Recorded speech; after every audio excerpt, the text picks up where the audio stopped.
basketball fans, welcome back. So it's been a while since I've talked about the KBF League, and I saw this post by Basketball 254 on Facebook, and I just replied to it real quick. But in this video, I just want to just give some clarity on what I said.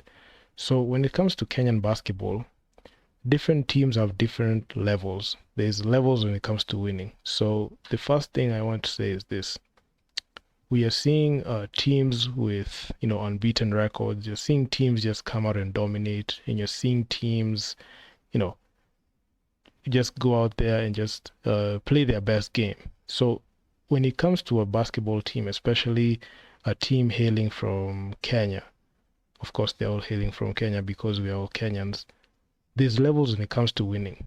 Take the example of the Nairobi City Thunder. So the Nairobi City Thunder, the way they had that aggressive power grab when they got in, they got acquired by Twende, the organization, and they just revamped their whole team and roster. The biggest test that they have right now is to make it to Road to Bal, because the league is a given they're going to go ahead and win it. But when it comes to them and their true test is what they're going to do, how they're going to perform when they go to Road to Bal. That is what is going to dictate like their level of success, not this success of just beating and just overmatching all these teams, because every single time they've played against a KBF team, they've just been blowing them out and beating them, and effortlessly they have done that for months now. So the biggest test right now is just to see, can they be able to replicate the same type of productivity in the game in Road to Bal, which is quite far away.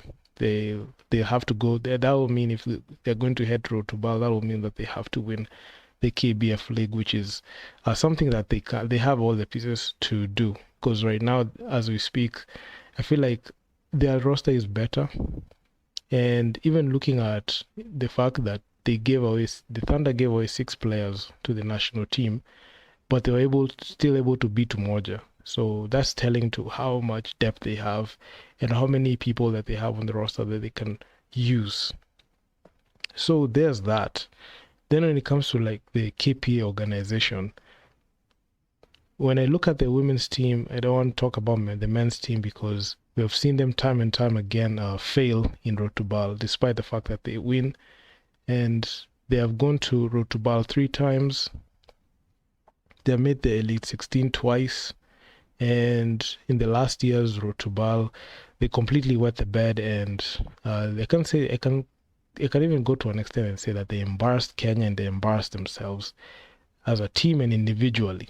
And they showed that, and they reinforced the whole notion that Kenyan clubs are not as good as as the continent thought. So it's with regards to the men's team. But for the women's team, they have been overmatching every single team in the women's division. Even a while ago, I made a video talking about how the women's division is very weak, especially when it comes to basketball. The only 3 teams that run the women's league, you've got the KPA Dockers, the Equity Hawks, and the ZTEC Sparks, of whom are not the best teams, because if you look at what the KPA Dockers and the Equity Hawks did in last year's AWBL, which we covered extensively on this channel, you could see there was a clear difference in our team's performance here in KBF and as compared to continental basketball. Because when it came to Zone 5, the teams in Zone 5 were not putting any resistance on KPA or the Equity Hawks, and that's the reason as to why KPA won it and the Equity Hawks finished number 3. But push came to shove when both teams managed to get to the Africa Women's Basketball League. I know the Equity Hawks made it through using a wild card, which I can say it was illegitimate because they didn't even finish. They got swept by the ZTEC Sparks. The only reason as to why they were there was because the ZTEC Sparks didn't even have the money in their budget, or the coach did not think that they might even make the finals. That's how low the expectations were. But anyway, the Equity Hawks just got outclassed in that whole thing. they can go ahead and the Equity Hawks can go ahead and blow out teams here in Kenya, but we all know where it ends. It ends when they meet another team that can be able to play basketball. But for the KPA Dockers, their true test is, can they be able to win the AWBL and beat A Sporting? So that's where the test is. The test is not just beating KBF teams, because they've just been on a tear. Both KPA and Equity, they've just been beating every single team in the women's division. But when it comes down to even head-to-head matchups here, you're seeing KPA take that matchup and they win it. But when it comes to playing outside and being a formidable force, that's where they fail, and that's their true test. So the Nairobi City Thunder, their true test is making it to the Elite 16 and finishing top 3 in the Elite 16. That's their biggest test. For the KPA women's team is to win the AWBL, not even KBF, because KBF is a given they're going to win it.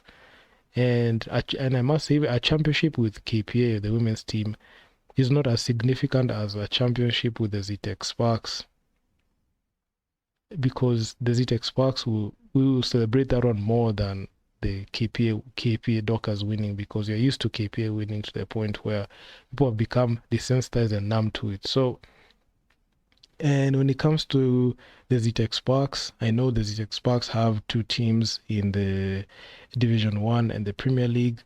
So hopefully they can be able to win it all, and they can be able to get over the hump of just beating a team like KPA, because they got really brutally outclassed in last year's finals. So that's how it is. You can see all these unbeaten records. You can see KPA having 10 games unbeaten, ZTEC Sparks, Nairobi City Thunder 13 games. But if you add some context to it, now that's when you understand. And also just a side note, the ZTEC Sparks, the Division 1 team, they have to win Division 1. They have to win it, so they can at least show that they are able to be put in there in the Premier League. I'm not sure if they're going to get the Premier League, because ZTEC already have another team there, so I'm not sure how that's gonna pan out. But that's just my opinion. So if you guys like the video, make sure you leave your feedback down in the comments on what you think about this. I know I've not made a lot of KBF. I don't know if I've said KBA, but KBF analysis and videos, but I will see if I can try to just be consistent on it alongside all the BAL and NBA content that is coming along the way. So yeah, man, I'm out. If you're following me on Instagram, please be sure you hit the follow button on top. If you're watching this on YouTube, make sure to hit the subscribe button and hit the bell so that you get notified on every video. So I'm out. Peace.